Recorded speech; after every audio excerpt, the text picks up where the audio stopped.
episode of the Have Aloha, sorry, a little coffee got caught in my throat. Have Aloha Travel Podcast. I am your co-host, Kevin Allen. With me, as always, here today, Catherine Toth Fox, and I am the only other person here today. We have no guests. It's just you and me. Just Kat and I. I mean, we had Kirsten on last episode. If you want to check that out, that was really fun. TikTok. I totally went deep. I went deep on her YouTube page, by the way. Oh, did you now? I did. I learned a lot about Kirsten. I learned a lot about youth culture. Talking. You are part of youth culture, you know. Right.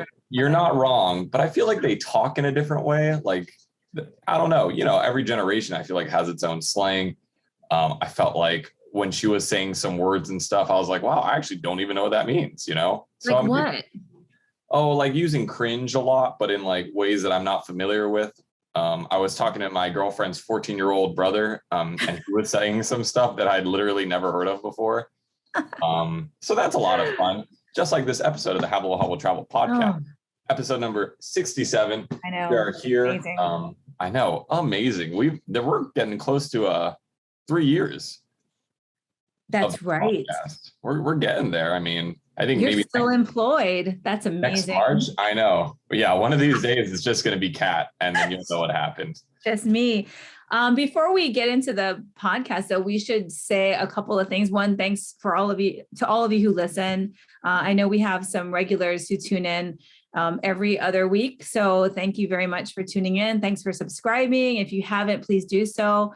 And also we have a photo contest going on. I believe when this podcast airs, it'll be like a week or so left in the photo contest. So please head over to HAWAIʻIMagazine.com/shop. I think we'll take you directly to our Shopify site where you can enter your photos. And we did extend the deadline, it's not really extend the deadline. We moved the date that you could submit photos taken from back. So right. You have an extra year, I guess. Right. Because we know a lot of you guys weren't able to travel during COVID. And normally with the photo contest, we only allow photos from like within the year that you to submit. But, you know, we know a lot of people weren't able to travel. So it's even if you have old photos from, you know, a couple of years ago, look at the specific photo contest rules, but there's a pretty good chance you'll be able to submit them. Also, we haven't had that many submissions this photo contest. Little peek behind the curtain. So your chances of winning are even higher.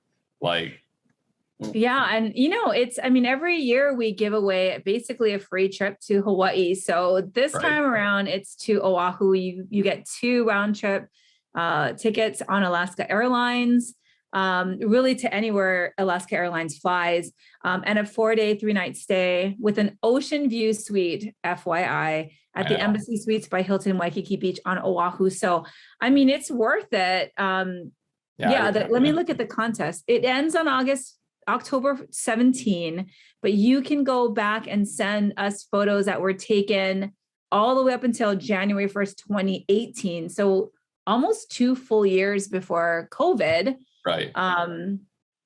So anyway, we're just kind of putting it out there. We'll probably do another shout out on the next podcast, but these are great prizes. I mean, for real. Yeah, even the first place prize, or even the first place prize for each specific categories, you know, are really good prizes. And yeah, we have a bunch of categories that you can choose from. So, you know, definitely try to put a few photos in every different category, and that'll definitely help your chances. That's for sure. Yeah. So speaking of upcoming things, we have an upcoming thing, Catherine. No, it already up and came. Our digital issue. Yeah. All right. You know what? You caught me. That wasn't a good segue. I was trying too hard. I was really trying to force it in there. That didn't work out for me that time. But yeah, we have a digital issue out right now. Kat, where can they find the digital issue? Oh, I don't know. Okay. I was asking you because I didn't know. Oh, I know where it is. Well, first of all, if you folks are, if you have our app, our HAWAIʻI Magazine app, which you can download on, you know, in the Apple Store or in Google Play for your phone, you can access. It's free. It's free to download. And also right now, because we're not doing our print issue, all of our back issues are free, and our digital exclusive issues are free. So you can find it there. Right. If not, you can go to hawaiimagazine.com. We do have a story about our digital issue. So you can click on that, and there's a direct link to a platform called Issue, ISSUU, where you can read it on your desktop or on your phone. Yeah. So a lot of people, I feel like we get this question a lot, is like, where did Hawaii Magazine go? Like, I know you guys aren't printing anymore. Like, where is the magazine? This is our second digital issue. We've transitioned to digital, right? Just for the time being, we're on a temporary hiatus. So yeah, you can still get a lot of Hawaii Magazine content if you really like our old print magazine. I mean, we're definitely mirroring these digital issues to kind of look like our print magazine. So if you really miss that style of content, I think this is kind of the place for you to go. And we just wanted to kind of promote and talk about our September-October digital issue, the one that was recently released, and just talk about a couple of the stories that we worked on, maybe some really interesting features that I think you guys would like, our listeners. Obviously, if you're planning a trip to Hawaii, I think there's some really valuable information in here. We have a whole lot of itineraries and places to stay, but we can kind of get into that. Kat, I know this is kind of throwing you on the spot, but did you have a favorite story that you worked on for this digital issue? I mean, I can talk a little bit about the genesis of our issue because it was a little challenging. Okay, that doesn't answer my question, but that's fine. No, it doesn't. But it segue. I'll talk about it. I'm kidding. It's called the Aloha issue, and I mean, I'll be honest. Like, this is a little bit of like I came up with that backstory of the issue. Yes, you did, Kevin. I came up with the Aloha issue, and then they're like, okay, we'll keep you for another year. You've done. Yeah. You've done your job. 6 months.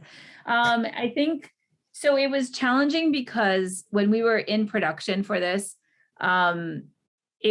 we started talking about this issue when right around summertime. We were going to launch it in the summer initially, but there was so many people coming that it didn't almost seem like it was necessary. And just as just information, FYI, our summer issues, you would think they would do super well on newsstands, and they do well, but it's a challenge because a lot of people have already planned their summer vacations and they don't need Hawaii Magazine necessarily as a planning guide. Why would you need a Hawaii Magazine when you're in Hawaii? When you're already here. Yeah, exactly. That's exactly. So it's tricky when we're in the midst of like a really like a booming tourism sort of season to put out content that, I don't know, that people are going to just browse through at home when they're probably on vacation already. So we were thinking about that.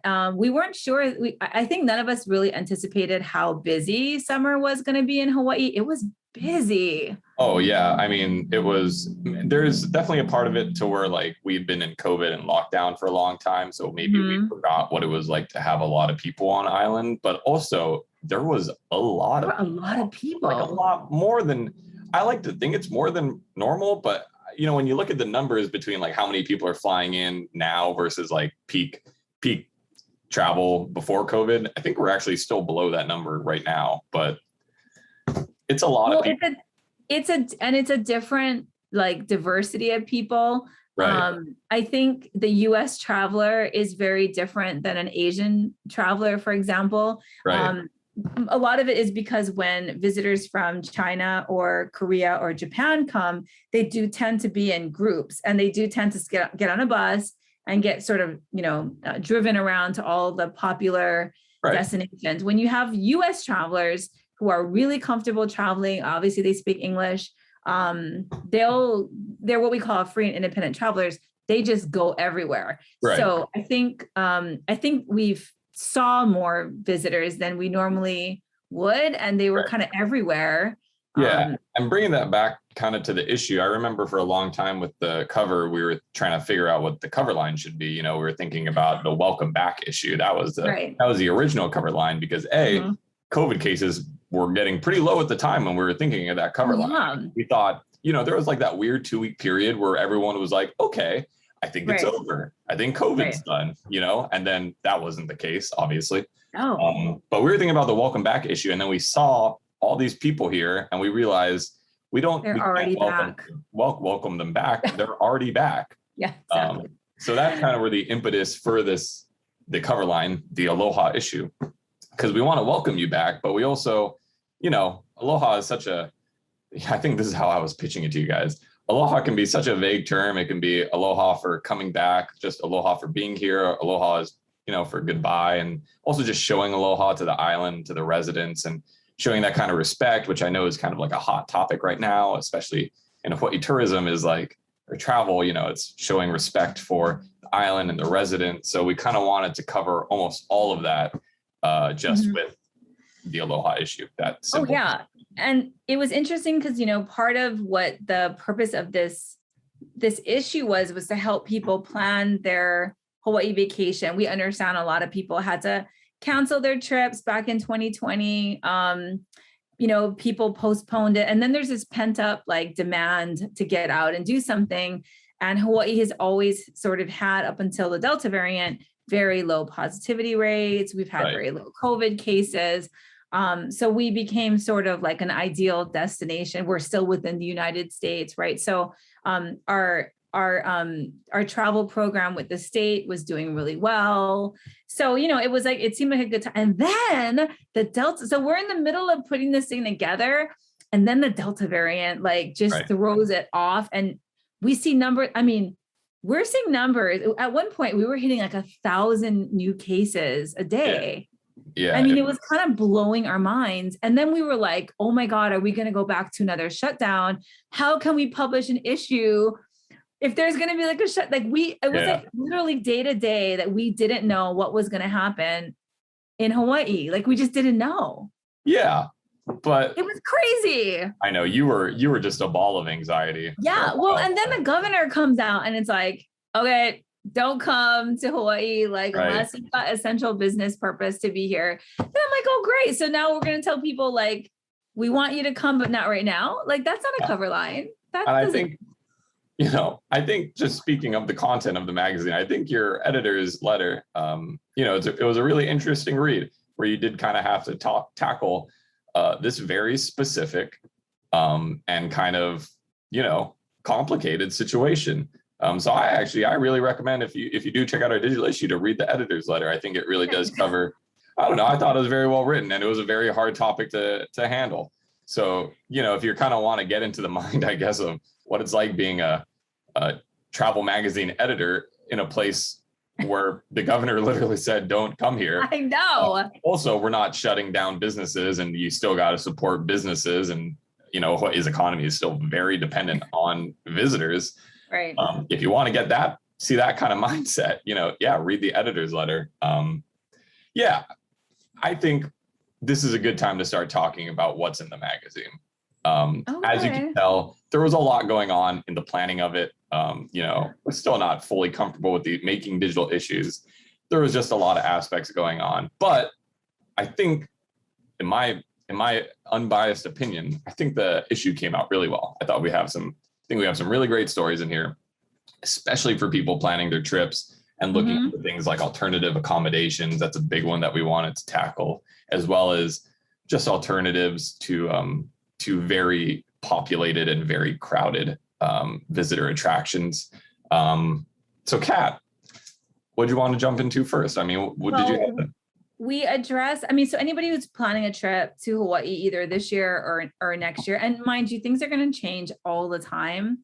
I think we do lay out how the Hawaii that you're probably accustomed to, that you've visited in the past, while much of it is still here, obviously, like the mountains didn't go away, but the way you can access things has changed a little bit.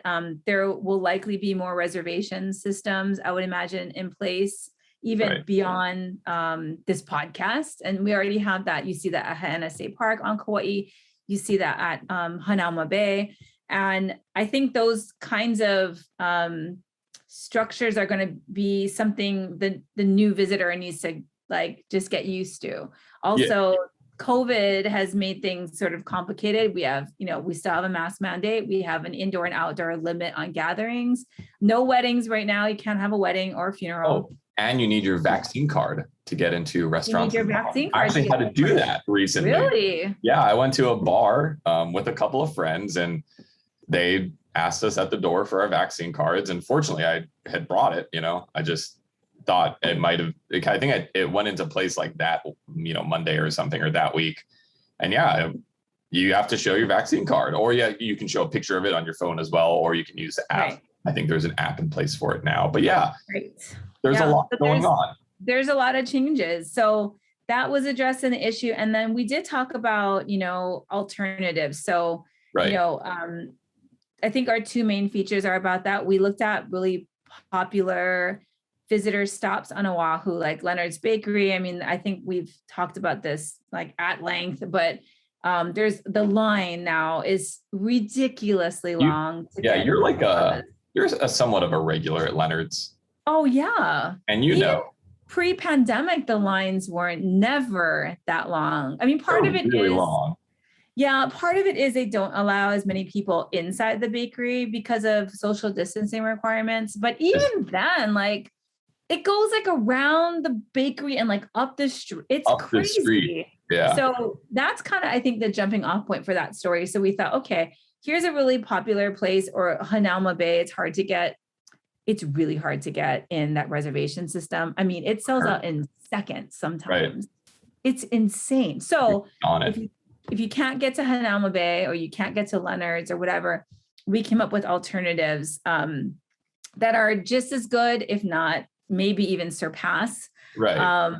Right. So it's just giving people alternatives. Yeah, I don't want to give any away really right now, but you can check the issue for that.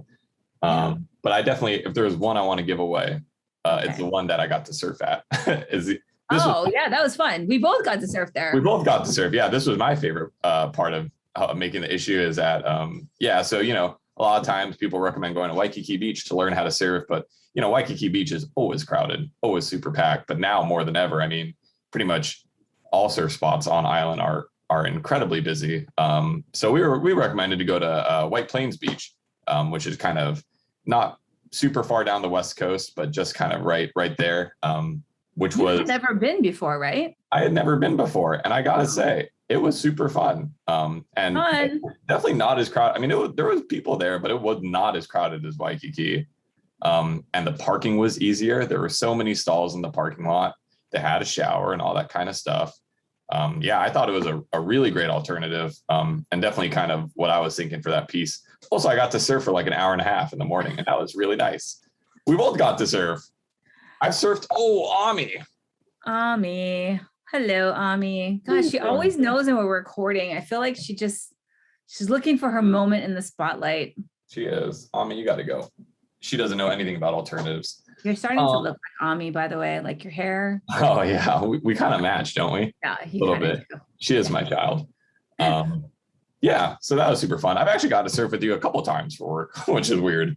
Yeah. Why? Why is that weird? I don't know. It's our job, but our job was surfing that day, and I was the model, as always. Yeah, as always. As always. Whatever. I think kind of going down this alternatives route, I really enjoyed actually the design, but also writing the content for our unique stays feature. That was really fun. That was super fun. So that's kind of where we took a bunch of, instead of, staying at your traditional hotels or Waikiki, and there's nothing wrong with that. If you enjoy those hotels, you're in a central place, but we wanted to give you some fun kind of out of left field alternatives for if you have, any accommodations or anything like that. And, this covers all islands. We made sure to cover all islands for this.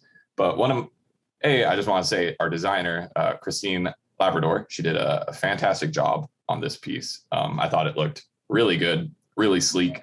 Just wanted to shout that out. But also, I had a really good time doing one of my unique stays, not the haiku house, which is a different one, but the camper van one. Yep. So one of the unique stays on Oahu is staying in a camper van. And I got to go and see the camper van. I didn't actually get to stay in it, but I got to go see it. And it was a very strange experience getting to this photo shoot, because we had thought we were going to meet the guy just at like a public beach park, and he was going to park it right there because that was the But instead it was like his business associate's private lot where I guess you can rent it out for camping and stuff like this. So if you actually had a camper van, because that's kind of a question a lot of the times is where can you park your camper van to stay legally. Right. And this was a private lot that you could stay at. And it was like it was me and our photographer, Aaron Yoshino. And it was like this super small little hidden driveway. And you kind of come out of it and it's like a dirt road. And all of a sudden you're just beachfront, Eva Beach, like super pristine. And then, this guy in the camper van pulls up and there's like this not big cement platform that he was going to try to get the camper van onto. And getting up, there was like a small ramp, and getting up to it, there was some sand, and the camper van, actually the rear tire fell off of the ramp. Oh my God. For a hot second. So that was a lot of fun. That was an interesting story. But the photos came out really fantastic. It did. That was by far definitely one of my favorite parts about the piece. Kat, you wrote a couple of these properties as well. Yeah, one of the ones, so we had a mix of like luxury. We had, the Espacio, which is like $5,000 a night. I mean, not to say that our, the everyday person will stay here, but it is a unique stay for sure. But one of the ones that I pitched that we wrote about is the Kokee Cabins in Kokee Park on Kauai. So adorable. Well, it's rustic. I mean, rustic is like a nice word. When did I go there? The last time, I think when I turned 40, I think my husband and I went up to Kokee to stay and do like hiking and bird watching and all that stuff. And we stayed there. So my husband's family has stayed at Kokee State Park like years, and like their whole upbringing. They would do family vacations up there. And I thought it's different. I mean, it's not luxury the way like the Paul Mitchell estate or even the Haiku house on Maui. Right. This is very like, it's just maybe above camping. And also you can camp at Kokee State Park, but there's like a fireplace, wood burning fireplace. Is there running water? Oh yeah. There's like running water, electricity and plumbing and all that. I don't remember if the water was warm though, maybe. But you have to hike to get up in there, right? Like no. You just drive up to the. Oh, okay. You know how we did that winding road and Kayla got really sick getting to the lookout. So that lookout where we saw nothing. Okay, that is where the cabins are. Oh, interesting. Right there. Yeah. Okay, so you don't have to hike to get up there. You can just drive. No. There's a gift shop. There's a restaurant that apparently is not open for dinner because we thought we were going to have dinner there and it wasn't open. No. And we had to drive down that winding road all the way to like Waimea to eat. That wasn't fun. Anyway, but I just thought, if you want an experience, you're not going to find an experience like that anywhere. I feel like to be that high in elevation, to be among, to be in this beautiful state park with all this wilderness surrounding you. I just thought it was cool. Absolutely. Yeah. Yeah. Super unique. I mean, I got to say, staying at Haiku House as well. Was very unique. Yeah, that sounded super luxy. Right. Very bougie, Kevin. I think that is also about $5,000 a night. But pro tip, if you have like a huge family gathering, I mean, the house has 9 bedrooms. So you can fit a lot of people in the house. I mean, it was expanded out by a pastor to hold like people from his church. So there's a lot of room. So if you can split it up like 15 ways or something, you might be able to 5,000 ways. Right. Yeah. You got to do what you got to do, but it's highly worth it. I mean, the house is very, very nice. I mean, it's almost like you're in a museum. This is Haiku House on Maui. It is really just a beautiful holly on the hill. It's like a museum. There's so much artifacts and furniture that were given. The home was previously owned by, Alexander Baldwin. You wrote the story, man. I always forget his name. Baldwin of Alexander and Baldwin, the sugar kings of Hawaii at a time. Okay. But they were given like really, really beautiful furniture by Hawaiian royalty. That's just Henry Baldwin by any chance? Henry Baldwin is his name. Thank you very much. The furniture is still in the house. So it's like, you kind of got to walk around with a coaster wherever you go, because you don't know like, this table was just given to them by like, King Kamehameha III. Yeah, exactly. There are pictures of like King Kamehameha III at like potlucks at the Haiku House. At potlucks? Yeah, little barbecues. I don't know. It looks like a little potluck, some sort of gathering. Skanking in the backyard. Yeah, I'm sure they didn't call it a potluck. I'm sure there wasn't Owl Crater Boys and he was just skanking in the back. Oh, no, God. But yeah, it was a really wonderful stay. So yeah, I mean, we have, that's just a couple of the unique stays that we wrote about in the piece, but I don't think we should give any more away. I think another really interesting thing, if you're coming to Hawaii and you're looking to travel, is that we wrote 24-hour itineraries for every island. For every island, actually, right. 2 for Hawaii Island, because the island is so big. So we have one for Kona side, and then we have one for the other side, Hilo side. Hilo. It's my favorite side. I should remember that. So I think those are really fantastic. Again, if you're really just looking to plan out an itinerary, when we write these itineraries, it's not just a bunch of random things thrown in. We actually make sure that you can feasibly drive from one place to the other, still have enough time. If you're at a beach, we'll say spend more time here, go to a restaurant. We think out these itineraries. We try to make them actually very useful for you guys. So hopefully you can use those as well. We actually really want you guys to print them out or save them on your phone or something like that, because it is a digital issue. You don't have to take a picture of the page or anything. You can actually just screenshot the itinerary on your phone, or you can print it out as well. Whatever works for you. Yeah, there's a lot in this issue. It's pretty jam packed. I mean, going back to all our alternatives and the unique stays and even the itineraries, it's not to say that we don't want you to go to Leonard's or to Hanauma Bay. If you can swing it, you should. Yeah. I mean, oh yeah, for sure. And also, I mean, we assume that a lot of you are repeat visitors to Hawaii, and maybe you've already been to Leonard's or you've been to Hanauma Bay, and maybe you want to try something different. So, right. I mean, I know it kind of comes off as saying, no, don't go here instead, but it's really just providing an alternative for folks who are traveling to Hawaii. And, you may not get a reservation at Hanauma Bay. So instead of just being upset about it, why don't you go to this other place? So take a look at it. And even the unique stays. I mean, these are not to say that you're going to be able to afford to stay there, but there are plenty of different ways to experience Hawaii. That's not your typical vacation. And I think that's what we're trying to get across. You don't have to follow the itinerary of old. I mean, Hawaii is evolving and there's so many new and interesting things going on. Just kind of be open-minded and adventurous. And we hope that our issue can help with that. Absolutely. Yeah. And you guys can read all about it at all the places that Kat listed. We'll put it in the show notes. Yeah, I'll have a link to it in the show notes on HawaiiMagazine.com if you want to check that out. I think that's all we're going to give away of the issue.